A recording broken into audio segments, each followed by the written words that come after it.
So, for much of my lifetime, dimensional travel has been something that I've always witnessed, I've always seen. From Star Trek to all types of sci fi movies, even the Twilight Zone, like years. I was born in 73. Like, I've always seen that there are space travel, dimensional travels. What do you think warp speed is? Where do you think that takes us? I just, I'm asking for the people in the back. So yesterday I was watching a movie called The One, and it has Jet Li in it. And it got me to thinking about dimensional travel, and it's always been like little micro conversations that I've had with my spirit team and other people, and things that I've collected, that I've read in different books, and that I just wanted to clarify and better understand. And so when I watched that movie, it basically was about the version one that was supposed to be evil, the evil Jet Li, and then there was a second version who was actually a police officer. And this movie is from 2001. So they did, keep some details as far as like they showed who the president was with the first version, which was someone who had never been a president before. And then there was another president in Jet Li's second person. So basically, the one was the first, basically, the first Jet Li wanted to kill, he had killed 123 versions of himself in different dimensions. So he had basically done all types of interdimensional travel to kill multiple versions of himself so that he could be the only one that was still here. So he came and he was like trying to kill the second Jet Li.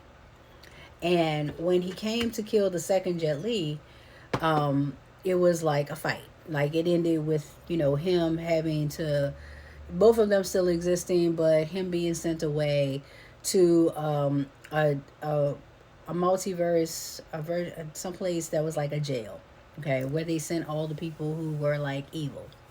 Now, this movie is actually on Netflix, so if you want to watch it, I think it's going to be there till the 31st. And initially, I wasn't going to watch it, but when I read what it was, and I saw that it was Jelly, I was like, I'm going to check it out. And so I don't know that in the movie how they portrayed it is exactly how it is, but I know that there are aspects of it. The fact that we're even having a conversation about it in a movie from 2001 always shows me how information that we have as human beings on Earth, how things have been stagnantly dragged on very slowly, so that there are groups of people who are much more advanced than some of us. Now, here's the thing: the threat of people awakening and being more conscious means that they're able to get more information. I was watching a video or interview by Bashar, and he's a gentleman that actually, Bashar is channeled by this guy named Daryl Anka. And he was talking about how when other beings come to the earth, that they're going to show us what it is that our history actually looked like, because they have been monitoring us. And there are people who have issues with the fact that we've been monitored. But I want to see the receipts, because the history books were created the way they were created so that we could uphold a spell that has been put in place.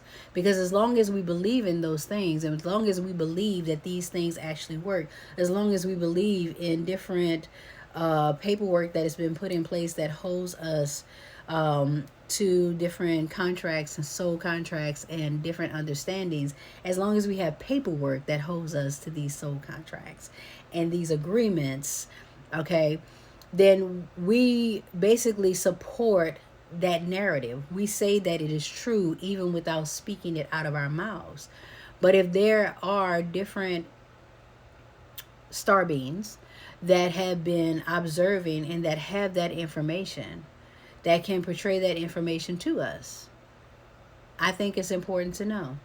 There are people who are afraid. They're like, oh my gosh, aliens will come here. And an alien is just something that is foreign to us because we are calling people of other cultures aliens as well. Aliens, they'll come here and they'll harm us. If aliens are highly intelligent, we could have been harmed. We could have been harmed. If the things that we're discussing on a regular basis, like travel to the moon and who was on the moon first and all of these different technical advances, like there's no way you can tell me that there are nanotechnologies, yet we still looking at the same pictures of the moon that we've been looking at for a long time. We're literally here on Earth arguing about whether the Earth is flat or round, when there are so many other layers and levels to this Earth that we have no idea about. We have lost connection because of concrete, asphalt, and the killing of our forest, with our being truly in touch with Mother Nature as we once was. And we're worried about something that has nothing to do with the longevity of humanity. That is wild to me. So I normally watch movies because I feel like they give you insight on what people would like us to believe, how they would like us to see things. There are also different directors that or writers that want us to get a glimpse of information based on how it's been, exposed to them or narrated to them. And I like to know that information. It is a collection of information that you are now receiving so that you can better understand what is happening. This is the year 2026. And yes, there's an aspect of this year that does feel like 2016. There's also an aspect of this year that feels like 2020.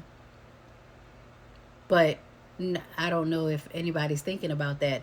And it's because it's a turning point. It is a point where we are actually making decisions. We are setting ground for how we're going to move going forward. This is our opportunity to open the gates and welcome in whatever it is that will better our humanity, whatever will allow us to be freer, will allow us to be the best versions of ourselves, allow us to expand, allow us to better connect to the universe, allow us to better connect to the earth as we once was, to cleanse the earth of all the blood that has spilled before, for all of the things that are blocking us from getting the nutrients that we're supposed to get from the sun and the universe. So I said all that to say you can watch the movie if you want to. And you can also question dimensional travel and interdimensional travel. You can also not believe that you do some type of astral travel, which is dimensional travel to parallel existences in your sleep. All of that's fine. But if you believing in what you're seeing in the media, if you're believing what you're living every single day because you're calling that in, if you're believing that you're getting old because your age says so, then this video probably wasn't for you in the beginning. Be well.